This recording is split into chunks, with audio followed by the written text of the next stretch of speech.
ఒక సేవకుడు ప్రభువైన యేసుక్రీస్తు అని ప్రకటించేటువంటి ఒక పాస్టర్ ఎలా ఉండాలి అనే దానికి క్వాలిఫికేషన్స్ ఉన్నాయి. అందులో నిందారహితుడు, ఏకపత్ని పురుషుడు, ధనాపేక్ష లేనివాడు అని చాలా క్వాలిఫికేషన్స్ ఉన్నాయి. ఇందులో బైబుల్ చాలా స్పష్టంగా ప్రభువైన యేసుక్రీస్తు అని ప్రకటించేటువంటి వ్యక్తి ఏకపత్ని పురుషుడై ఉండాలి. అంటే వ్యభిచారం లేనివాడై, వ్యభిచారం చేయకుండా ఉండేవాడు అయి ఉండాలి. ఇక్కడ ఒక విషయాన్ని మీరు ఆలోచించండి.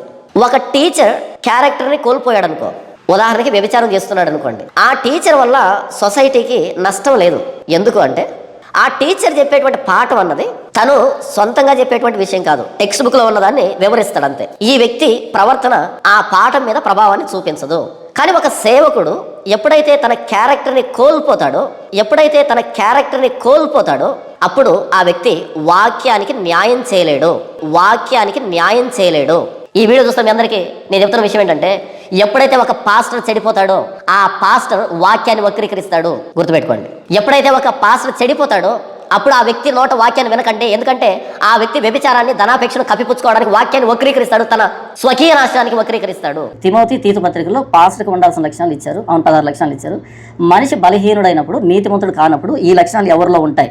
ఏ పాస్టర్ తిమోతి పత్రికలో లక్షణాలు కలిగి ఉంటాడు? Very good. ఆ లక్షణాలు లేనివాడు పాస్టర్ ఎలా అవుతాడు?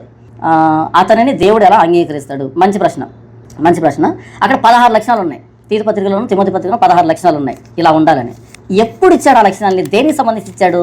ఎవడైనాను అధ్యక్ష పదవిని ఆశించిన ఎడల, అంటే నేను అధ్యక్షుడిగా కావాలనుకున్నప్పుడు, పాస్టర్గా కావాలనుకున్నప్పుడు నాకు ఈ లక్షణాలు చూస్తారు, క్వాలిఫికేషన్ ఈ లక్షణాలు చూస్తారు.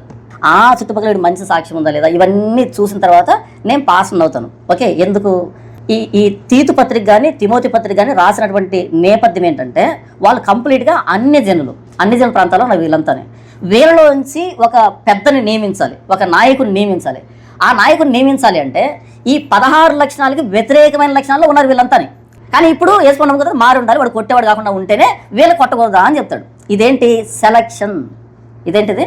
సెలక్షన్. ఇది మీరు పోలీస్ సెలక్షన్ అనుకోండి. ఉదాహరణకి పోలీస్ సెలక్షన్లో ఆ ఫిట్నెస్ టెస్ట్ చూస్తారు. ఓకే, రన్నింగ్ ఎలా పరిగెడుతున్నాడు, జంపింగ్ ఎలా చేస్తున్నాడు, లాంగ్ జంప్, ఏంటంటో సెలెక్ట్ చేస్తారు. ఉద్యోగం వచ్చేసింది. వచ్చిన 1 సంవత్సరానికి అంతే స్పీడ్ పరిగెడతాడేమో చూడండి, అంతే హైట్ దూకుతాడేమో చూడండి. అప్పుడు ఇలా ఉంటాడు, మంచి 6 ప్యాక్ ఉంటుంది కదా. తర్వాత ఏమొస్తుంది? ఫ్యామిలీ ప్యాక్ వస్తుంది. ఇప్పుడు అర్జెంట్గా పీకేద్దామా? లే, సెలక్షన్ అప్పుడు చూస్తారు. తర్వాత నువ్వు దాన్ని మెయింటైన్ చేయాలి. సో నేను ఏమన్నానంటే, బైబిల్ ఏం చెప్తుందంటే, క్వాలిఫై అంటే ఆ రోజు తీసుకునేటప్పుడు, ఒక సంఘ పెద్ద నియమించేటప్పుడు ఈ లక్షణాలతో ఆ వ్యక్తి ఉండాలి. వచ్చాడు, ఈ వ్యక్తి బోధిస్తున్నాడు, అలాగే కొనసాగాలి. ఓకే, మధ్యలో పడిపోవాలని లేదు. అయితే పడిపోతారా? ఖచ్చితంగా పడతారు. ఇకపోతే ఒక విశ్వాసి పడేదానికి 10% ఛాన్సెస్ ఉన్నాయనుకో. 10%. ఒక పాస్ పడేదానికి 50% ఛాన్సెస్ ఉంటాయి. నేను తప్ప ఇంకెవరు చెప్పరు దీన్ని. ఒకడు అధ్యక్ష పదవిని ఆశిస్తున్నాడు అంటే దొడ్డ పనిని అపేక్షిస్తున్నాడు అనమాట. నమ్మదగిన దొడ్డ పని. అలా దొడ్డ పనిని అపేక్షించాడు అంటే అలాగే కొనసాగానే వెళ్తాం. మధ్యలో ఏదోటి ఎదురవుతుంది. చివరి దాకా రావాలి. క్రైస్తవ జీవితం అంటే ఏంటంటే పడకుండా ఉండడం కాదు, పడిన తర్వాత లేవడానికి ప్రయత్నం చేయడం. పడకుండా ఉండడం పాసిబిలిటీ లేదు. పడమని నేను చెప్పట్లేదు, బైబిల్ చెప్పట్లేదు. పడిన ప్రతిసారి లేవడం. నేను పొద్దునంతా మొత్తుకుంది అదే, చెప్పింది అదే. నీతిమంతులు లేడు, ఒకరు లేడు, ఉండరు, పాసిబుల్ లేదు. పర్ఫెక్ట్నెస్ అన్నది బోధకుల్లో కాదు, బోధలో కాదు పర్ఫెక్ట్నెస్, బోధలో. ఒక బోధకుడు పర్ఫెక్ట్ ఉన్నాడు అనుకో, ఇప్పుడు నేను నా గురించి చెప్పుకోవాలి, ఇక యేసుప్రభువుని చూపించాల్సిన అక్కరే లేదు నాకు. నిందారహితుడు, నింద లేనివాడు. ఓకేనా? అది ఎప్పుడు? తీసుకునేటప్పుడు. మధ్యలో నిందలు పడతాయి. ధనాపేక్ష లేనివాడు, మధ్యలో ధనాపేక్ష రావచ్చు. ఓకేనా? దాన్ని సరి చేసుకోవాలి. ఇలా అతిథి ప్రియుడు, సజ్జన ప్రియుడు, లేకపోతే కుటుంబాన్ని బాగా పరిపాలించేవాడు. ఎంతమంది పాస్టర్లకి పిల్లలు చెప్పిన మాట వింటున్నారు? మనలో అనమాట. లిటరల్గా చెప్తాను, ఆ పిల్లలు నా మాట వినరు. ఒకడికి 12, ఒక ఆవిడికి 5 వినరు. ఎందుకని? నన్ను వాళ్ళు చూసేది ఆదివారం ఒక రోజు, ఆదివారం ఉదయం సాయంకాలం దాకా చూస్తారు. ఆ తర్వాత నేను కనపడను, వాళ్ళు కనపడరు. మళ్ళీ నేను వెళ్ళేది ఎప్పుడు? శనివారం సాయంకాలం వెళ్తాను. అప్పుడు నిద్రపోయాడు. అడిగిన వాటి సమాధానం చెప్పు. ఏంటి చెప్పు? మనసాక్షితో చెప్పు. ఓకే, పని మనిషి విషయంలో నేను బిహేవ్ చేసిన విధానంలో రాజమండ్రి వాళ్ళతో నువ్వు చెప్పడానికి ఆంతర్యం ఏమిటి? ఆమె చెప్పింది కదా, మీరు ఇల్లేదా? ఏమని? ఇది నా కూతురు విషయం బ్రదర్, నీకు ఇక్కడ కూతురు ఉన్నారు, ఏం ఇక్కడ జరిగింది నాకు ఆయన గురించి చెప్పు అన్నప్పుడు నేను కాదు. ఇది ఓన్లీ ఎలిగేషన్ మాత్రమే, అక్కడ ఏం జరిగిందో నాకు తెలియదు అక్క అని చెప్పాను. ఓకే, ఇప్పుడు వాళ్ళని వదిలిపెట్టే సీన్ లో నుంచి, ఎందుకంటే వాళ్ళు వచ్చి వాళ్ళకి ఈ ఇష్యూ సంబంధం లేదు, మీకు నాకు ఈ ఇష్యూ సంబంధం. ఓకే, మన జర్నీ అన్నది నీకు తెలుసు. ఇప్పుడు ఈ జర్నీలో వాళ్ళు నీ కొత్త వ్యక్తులు, నా ద్వారా పరిచయం వ్యక్తులు, మధ్యలో వచ్చిన వ్యక్తులు. ఇప్పుడు నీతో ఉన్నంత చనువు నేను వాళ్ళకి ఇవ్వలేదు. ఓకే, నువ్వు ఏం చేశాను, ఎలా ఉన్నాను అనేది కంప్లీట్ గా తెలుసు. ఇప్పుడు కొత్తగా నేను చెప్పాల్సిన అక్కర్లేదు. ఇలాంటప్పుడు వాళ్ళు వచ్చి నిన్ను జాన్ పాల్ క్యారెక్టర్ ఏంటి అని అన్నప్పుడు, ఇప్పుడు అంటే దానికి ఊతమిస్తూ ఇలాంటి విషయాన్ని చెప్పడం అవసరమా, లేకపోతే ఫస్ట్ నాతో డిస్కస్ చేయాలన్నా? అక్కడ ఏం జరిగింది, వాళ్ళ ఏం కూతురుతో ఏం జరిగింది, ఈ విషయాలన్నీ ఆమె చెప్పింది. హైదరాబాద్కి వచ్చినప్పుడు మీరిద్దరు ఎంత క్లోజ్ గా ఉన్నారో చూశాను నేను. చూసినప్పుడు నాకు కూడా అనుమానం వచ్చింది, కాబట్టి ఇది నిజమేమో అని చెప్పాను. ఓకే, క్లోజ్ గా ఉంటే ఏమున్నట్టు నాకు తెలియదు, అది నీకు తెలియాలి. ఇప్పుడు నేను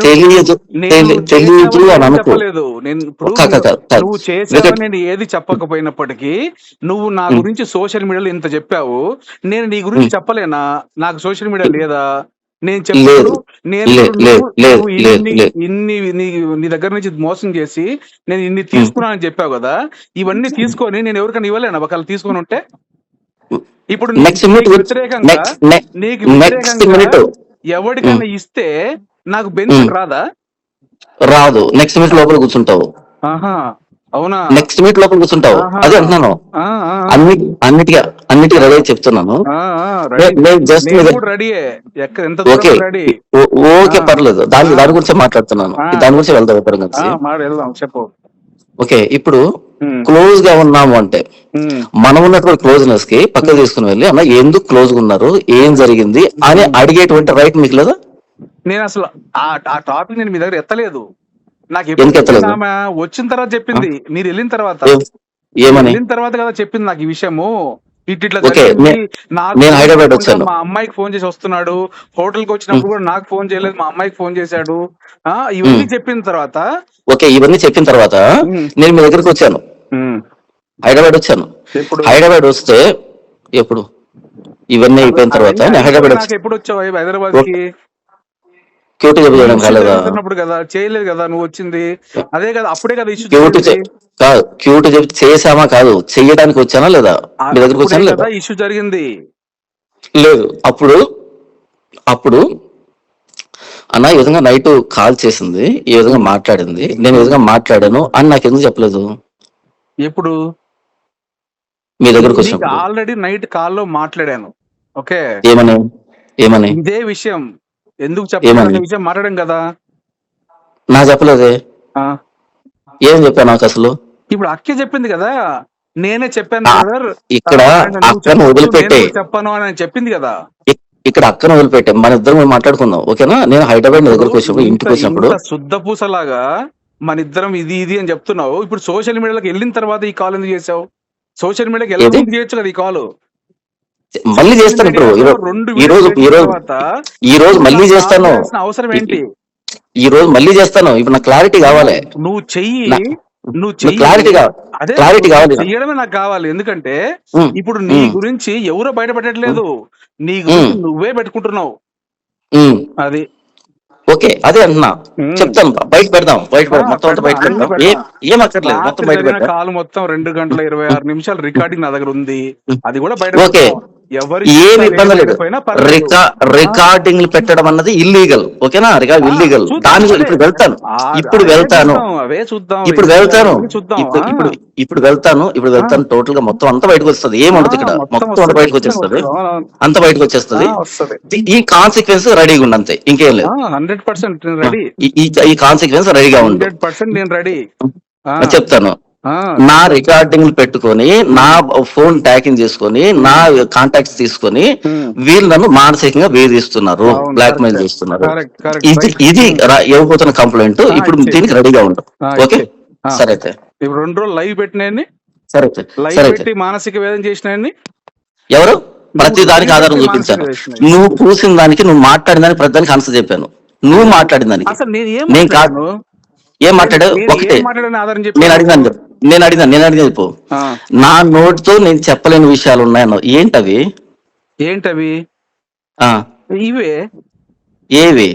ఇందులో చెప్పే ఉండదు. నేనే పెడతాను, నేను లైవ్ పెట్టి చెప్తాను నాకు జరిగిందని. దీంట్లో చెప్పలేని విషయం ఏముండదు. సార్ చెప్పండి అయితే లైవ్ చెప్పండి ఇవే విషయాలు. అదే అంటున్నాను, చెప్పలేని విషయం ఏంటి? మీరు ఏం చేశారని ఇప్పుడు రాజమండ్రి అక్క నాకు ఏం చెప్పిందో అవన్నీ, ఇప్పుడు నేనేం చెప్పాను అవన్నీ కూడా చెప్పండి మీరు. అవన్నీ చెప్తాను, నేనే చెప్తాను. మీరే చెప్పండి. ఆ స్వాతి అవన్నీ పోసుకొచ్చినట్టు అబద్ధాలు చెప్పిన పేర్లన్నీ ఎవరియో అవన్నీ చెప్పండి మీరు.